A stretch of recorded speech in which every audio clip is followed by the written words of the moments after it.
بداية كيف تعلق على الأحداث التي حصلت في قصر العدل وأيضا إزالة اللغة الكردية رغم الاعتراف باللغة والخصوصية الكردية ما بين قوات سوريا الديمقراطية والحكومة المؤقتة؟ تفضل. تحياتي لكم مرة أخرى. حقيقة للبحث في إطار هذا الملف نرى هناك تعقيدات كثيرة، ومن كل هذه التعقيدات هي تكمن في عمل الحكومة في دمشق، والذين يمثلون الحكومة هنا على الأرض بكل أسف نحن نتحدث، وعلى مدى أكثر من عقد والنيف من الزمن لا زالت العقلية الشوفينية هي مستمرة في المنطقة تماما، وهي غير قابلة للتغيير كما نشاهد الآن.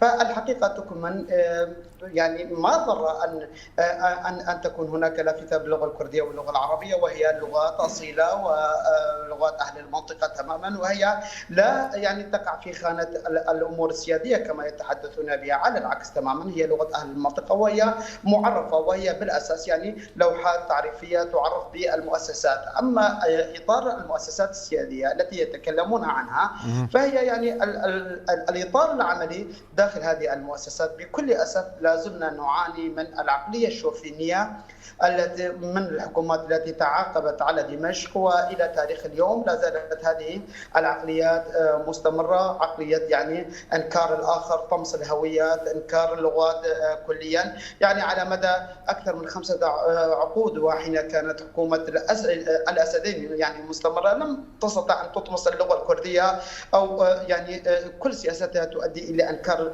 الشعب الكردي الذي يعيش على ارضه التاريخيه. اليوم نحن نتحدث عن مرحله اخرى، حكومه جديده يجب ان تكون بعقليه جديده. هذه الحكومه يجب ان تكون منفتحه اكثر، وخاصه بعد كل هذه الفتره الزمنيه من الصراع الداخلي والنزاع الداخلي في الاطار السوري الجامع، لم يؤدي الى نتيجه. على العكس يجب ان يكون هناك ترسيخ لمفاهيم الديمقراطية وحقوق الإنسان على الأراضي السورية، لا أن تكون اليوم نحن نرى أن لافتة ما تكون أساس إثارة الأعراض الطائفية أو إثارة القلاقل داخل مدينة الحسكة.